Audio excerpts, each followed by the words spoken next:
Uma menina da rua ajuda um milionário a reparar o seu automóvel. Mas o que ele não sabia era que essa menina guardava um segredo que mudaria a sua vida para sempre. Naquela manhã, o sol batia forte sobre o betão quente da cidade do porto. O ar cairava a gasolina, a comida queimada e a desespero. Entre os ruídos dos carros e os gritos das pessoas que passavam apressadas, uma menina pequenina, magrinha e com o cabelo despenteado caminhava descalça pela calçada. Chamava-se Maria do Carmo, mas todos lhe chamavam Carminho. Tinha 11 anos. A sua roupa estava suja, rasgada pelos lados, e as suas mãos cheias de sujidade. Mas tinha os olhos bem vivos, como se estivessem sempre à procura de algo ou a fugir de algo. Carregava uma caixa velha com pastilhas elásticas, isqueiros e rebuçados de menta. Parava nos semáforos para oferecer aos condutores. Alguns diziam que não com a cabeça, outros nem sequer a olhavam. Às vezes alguém lhe comprava qualquer coisa, mas a maioria apenas lhe atirava uma moeda sem lhe falar. Já estava ali há muito tempo quando um carro luxuoso se deteve de repente mesmo à sua frente. Não era como os outros. Era grande, preto e reluzente, mas com o capô a deitar fumo. Algo se passava com o motor. O condutor saiu contrariado a verificar o automóvel. Era um homem de fato, com cara de quem não estava habituado a que algo não lhe funcionasse. Notava-se que tinha dinheiro. Os sapatos que calçava, com o que custavam, Carminho poderia ter comido todo um mês. Mas ela não se assustou. Estava habituada a falar com quem quer que fosse. Avariou-se, disse-lhe sem pejo. O homem voltou-se, surpreendido. Não estava acostumado a que uma menina da rua lhe falasse tão diretamente. Acenou com a cabeça, sem dizer muito. Parece que o motor aqueceu. Posso ajudar se quiseres. O meu amigo da oficina está aqui pertinho. Insistiu Carminho. Tu percebes de carros? Perguntou ele, meio a brincar. Mais ou menos, respondeu ela com um sorriso que mostrava os dentes tortos mas sinceros. Às vezes ajudo o senhor Joaquim na sua oficina. Se quiseres, dou uma olhadela enquanto tu telefonas a alguém. Antônio, que assim se chamava o senhor, hesitou, mas algo na menina o fez ficar ali. Era como se ela lhe lembrasse alguém, embora não percebesse por quê. Finalmente abriu o capô e afastou-se. Carminho aproximou-se, meteu a cabeça, verificou umas mangueiras e disse com certeza: é a mangueira do radiador. Está solta, por isso deitou água. Se quiseres, trago-te uma garrafinha para encher enquanto chega o mecânico. Antônio olhou-a mais impressionado do que quis mostrar. Ela correu a uma lojinha, pediu uma garrafa e voltou a correr. No caminho quase lhe caiu, mas não perdeu o sorriso.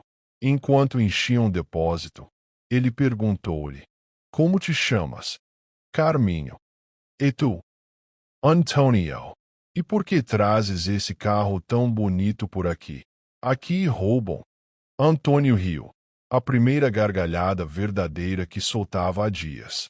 Tinha semanas fechado no seu mundo de escritórios, números e solidão. Não se explicava o que fazia naquela parte da cidade. Apenas tinha tomado um caminho diferente depois de deixar umas flores no cemitério, como todos os domingos. Tinha morrido a sua esposa há pouco, mas nem em vida se falavam muito. Enquanto conversavam, Antônio reparou numa coisa. Carminho levantou a mão para limpar o suor da testa e então ele viu o anel. Era um anel pequeno, dourado, com uma pedrinha azul ao centro. Um desenho muito particular. Não podia ser coincidência. Esse anel, ele conhecia-o. Tinha oferecido a Isabel há muitos anos, quando estavam juntos, quando eram felizes. Mandou-o fazer especialmente, com uma inscrição por dentro. Ninguém mais podia ter um igual. Onde arranjaste esse anel? Perguntou-lhe de repente, com um tom estranho. Carminho baixou a mão como se de repente lhe desse medo. Olhou para o anel, depois para Antônio. Sempre o tive. A minha mãe deixou-me. Antônio sentiu um murro no peito. Isabel? Podia ser, mas não. Isso era impossível. Não sabia nada dela há anos. Separaram-se, sem muitas explicações. Ela foi-se embora um dia, desapareceu da sua vida e nunca mais soube dela. A tua mãe, como se chamava? Insistiu, tentando soar tranquilo. Carminho hesitou. Às vezes mudava o nome da mãe quando alguém perguntava, mas desta vez algo lhe disse que podia dizer a verdade. Isabel. Isabel Santos. Antônio ficou gelado. O coração batia-lhe como se fosse saltar. Não podia ser casualidade. Não podia ser apenas um anel parecido.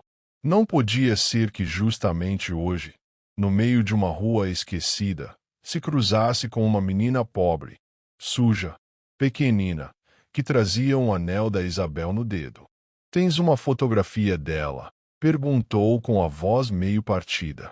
Carminho meteu a mão na sua caixa e tirou uma fotografia velha, dobrada nos cantos.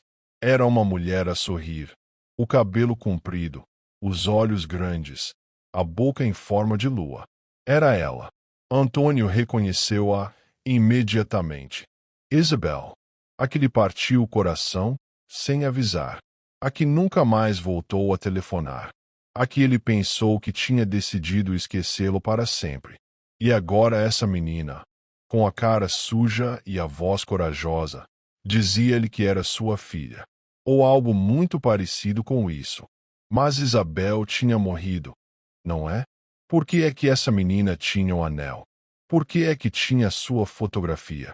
Por que é que tinha os seus olhos? O trânsito começou a mover-se outra vez. Mas Antônio já não via mais nada. Só conseguia olhar para essa menina com 1 milhão de perguntas na cabeça e uma só certeza. Esse encontro não era casualidade. Antônio ia a conduzir com o olhar perdido. O trânsito nem o notava.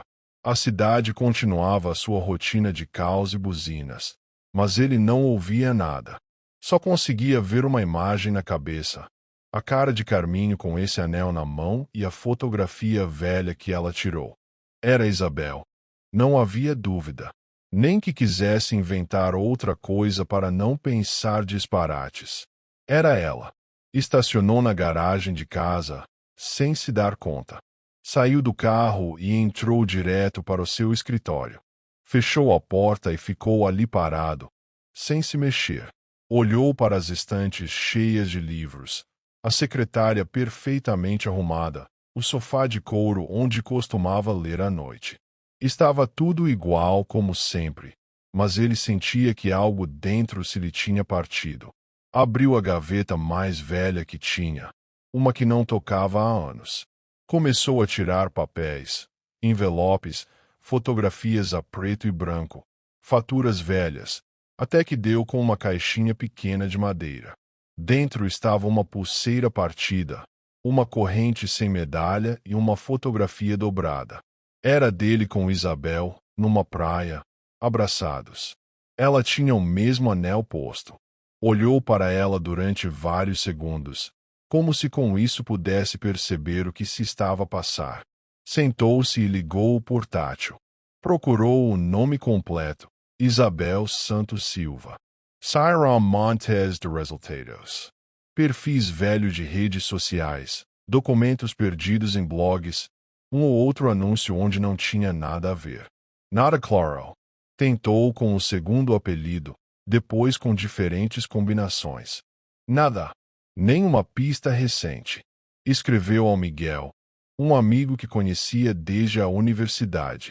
Ele trabalhava numa área do governo que tinha acesso a registros civis. Pediu-lhe que, se pudesse, procurasse se Isabel ainda estava viva ou se havia algum registro de óbito. Não deu detalhes, apenas disse que era algo importante. Passaram 3 horas. Nesse tempo, Antônio não fez nada. Só ficou ali sentado com os olhos cravados no ecrã apagado. Às vezes via a fotografia, às vezes olhava para a janela, mas não falava, não se mexia. A cabeça dava-lhe voltas. O telemóvel tocou. Era uma mensagem de voz do Miguel.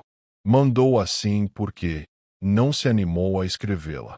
Um investigador, um tipo de uns 50 anos, com cara de ter visto muitas coisas feias na vida, recebeu com um café na mão. Entra. O que tenho não é definitivo, mas já começa a cheirar mal. Antônio sentou-se tenso. Encontrei o hospital onde morreu Isabel. Efetivamente, esteve internada umas semanas antes de falecer. A causa da morte não está clara. Puseram complicações respiratórias, mas não há detalhes. O curioso é que no seu historial aparece uma nota de alerta. Alguém pediu que não se notificasse nenhum contato externo, que não se tentasse contactar nenhum familiar nem companheiro. Está assinado por uma tal Conceição. Showata. Antônio negou com a cabeça. E a menina? Sim, há registros de que Isabel chegou com uma menina, mas nas notas marcaram-na como não registrada. Não há certidão de nascimento, nem número de contribuinte, nem nome completo. Só diziam a menor. Depois da morte de Isabel, alguém foi buscar a menina. Outra vez Conceição. Disse que era sua tutora. O hospital deixou-a ir com ela. Não se fez nenhuma verificação. Antônio franziu o sobrolho. E quem é essa tal Conceição? O investigador ligou o computador. Mostrou-lhe uma fotografia. Era uma mulher mais velha, de cabelo curto, com expressão dura. Conceição Mendes. Chamam-lhe Dona Conceição.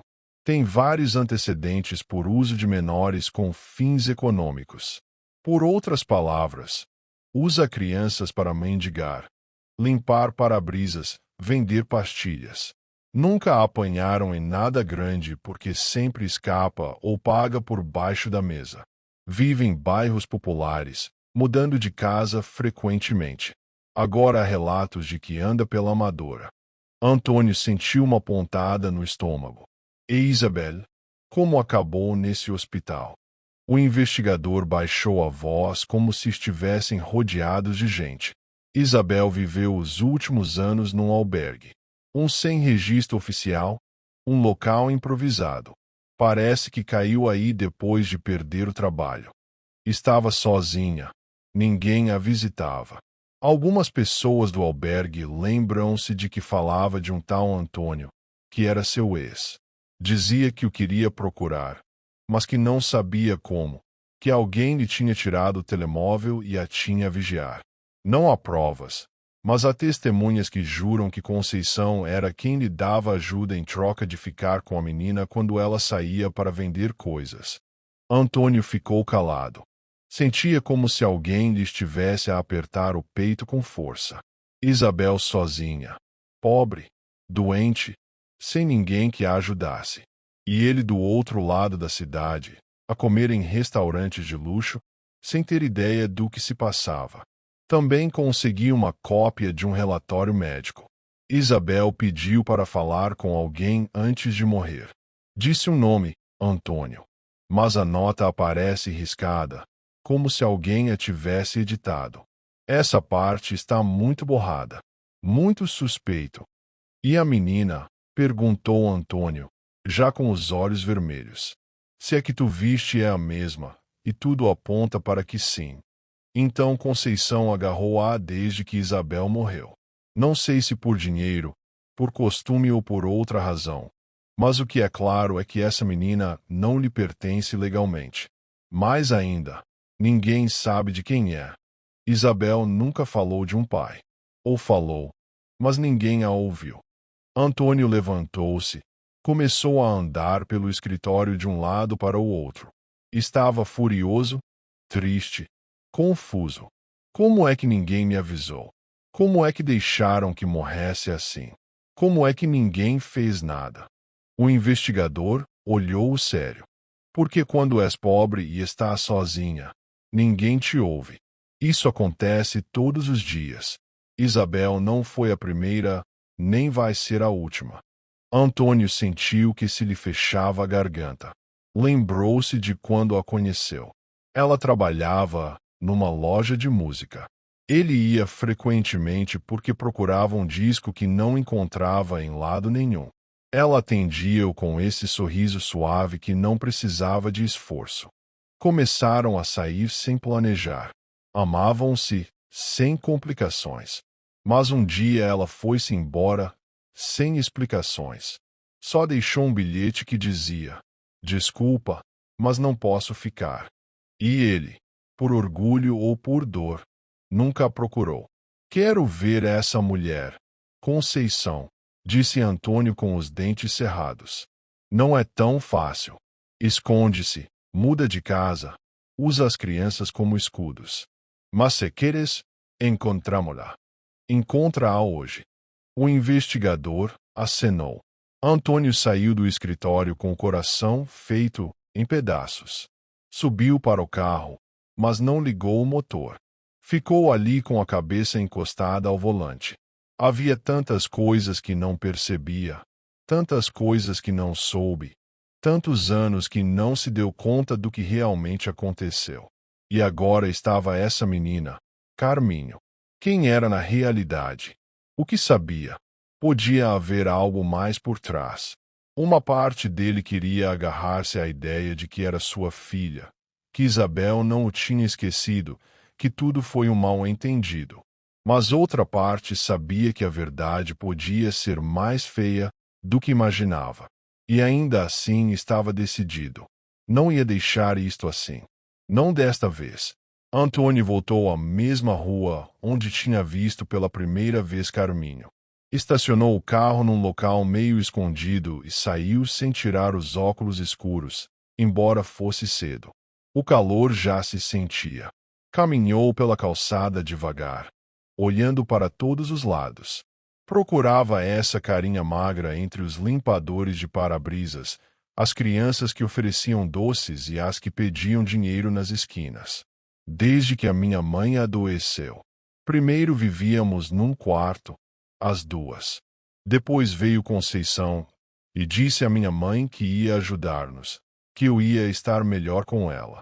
No princípio levava-me à escola, mas depois já não. Comecei a vender doces. Diz-me que se não trabalho, não como. A tua mãe não deixou nenhuma carta. Algo para ti? Não. Só tenho isto. Tirou a mesma fotografia velha que lhe tinha mostrado antes. Antônio pegou nela com cuidado. E o anel? Pôs-mo antes de adormecer. Disse que era muito importante, que nunca o tirasse, que um dia, se tivesse sorte, ia levar-me a uma vida melhor. Antônio engoliu em seco, olhou Carminho nos olhos. Eram iguais aos da Isabel. Mas isso não era prova de nada. Era só um pressentimento, uma intuição que o estava a consumir. Mas ele estava decidido. Não ia deixar que essa menina continuasse nas mãos de alguém que a explorava. Não depois de saber o que aconteceu a Isabel. Carminho, disse ele suavemente, e se eu te dissesse que posso dar-te uma vida diferente? Uma casa limpa, escola, comida todos os dias. Os olhos dela brilharam por um segundo, mas depois encheram-se de desconfiança. Por que é que farias isso? Não me conheces. Antônio respirou fundo. Era agora ou nunca. Porque acho que posso ser teu pai. O silêncio que se seguiu foi tão denso que se podia cortar com uma faca. Carminho olhou-o fixamente, como se tentasse perceber se ele estava a mentir. O meu pai, a tua mãe e eu, éramos muito próximos há muitos anos. Depois ela desapareceu. Eu nunca soube por quê. Mas agora, vendo-te, esse anel, acho que ela pode ter estado grávida quando se foi embora. Carminho permaneceu em silêncio por muito tempo. Depois disse: se tu fosses o meu pai, por que é que a minha mãe morreu sozinha? Por que é que nunca vieste procurar-me? A pergunta atingiu Antônio como uma bala. Porque, na verdade, ele não tinha resposta. Apenas orgulho ferido e anos de ignorância. Porque não sabia que existias. Porque a tua mãe nunca me disse. Porque fui um cobarde e nunca a procurei quando ela se foi embora. As lágrimas começaram a escorrer pela cara suja de Carminho. E agora? O que queres de mim? Quero cuidar de ti. Quero dar-te o que deveria ter dado à tua mãe. Quero que tenhas uma vida digna. E se Conceição não deixar? Antônio sentiu uma onda de determinação que não sentia há anos. Deixa isso comigo. Nessa mesma tarde, Antônio levou Carminho de volta ao local onde a tinha encontrado, mas com uma promessa. Ia voltar no dia seguinte com um plano. Essa noite, telefonou ao investigador e ao Miguel, o seu amigo do governo. Precisava de ajuda legal. Precisava de provas. Precisava de uma estratégia para tirar Carminho das mãos de Conceição. Descobriu que, legalmente, Conceição não tinha nenhum direito sobre a menina. Sem documentos oficiais de tutela, sem certidão de nascimento registrada em seu nome, ela estava simplesmente a reter uma menor ilegalmente. Mas também sabia que enfrentar alguém como Conceição não seria fácil. Pessoas como ela não desistiam sem luta. No dia seguinte, Antônio chegou cedo ao local combinado. Trouxe consigo o investigador e um advogado especializado em direito de menores. O plano era simples: abordar Conceição diretamente, oferecer-lhe uma compensação financeira pela inconveniência e levar Carminho legalmente. Quando Conceição apareceu, uma mulher dura, de 50 e poucos anos, com olhos calculistas, Antônio soube imediatamente que estava diante de alguém que tinha feito dessa exploração um negócio. Tu és o homem que anda a meter-se com a minha menina, disse ela sem rodeios. Carminho não é tua menina, e ambos sabemos disso. Conceição riu, mas era um riso frio. Provou. Antônio tirou um envelope do bolso. Dentro estavam cópias dos documentos do hospital, o registro de óbito da Isabel e uma declaração legal preparada pelo seu advogado. Isabel Santos Silva morreu há 5 anos. Tu retiveste legalmente a sua filha desde então. Não tens documentos de tutela, não tens autorização legal. Estás a cometer um crime. Conceição folheou os papéis, a expressão mudando gradualmente de desafio para preocupação. E o que queres? Antônio tirou outro envelope, este com dinheiro. 20.000 euros. É mais do que alguma vez ganhaste com ela. Os olhos de Conceição brilharam de ganância, mas tentou manter-se firme. A miúda rende-me bem. 20.000 não chegam. Então 30.000. É a minha última oferta, disse Antônio, controlando a raiva. Conceição pensou por uns segundos. Olhou para Carminho, depois para o dinheiro. 40.000 e está feito. Antônio Eisnel não ia discutir por dinheiro quando se tratava de salvar aquela menina. Mas ela vem comigo agora. Se tem alguma coisa importante na tua casa, vamos lá buscá-la juntos. Conceição pegou no dinheiro, contou-o rapidamente e meteu-o na carteira. Não tem nada lá que preste, disse com desprezo.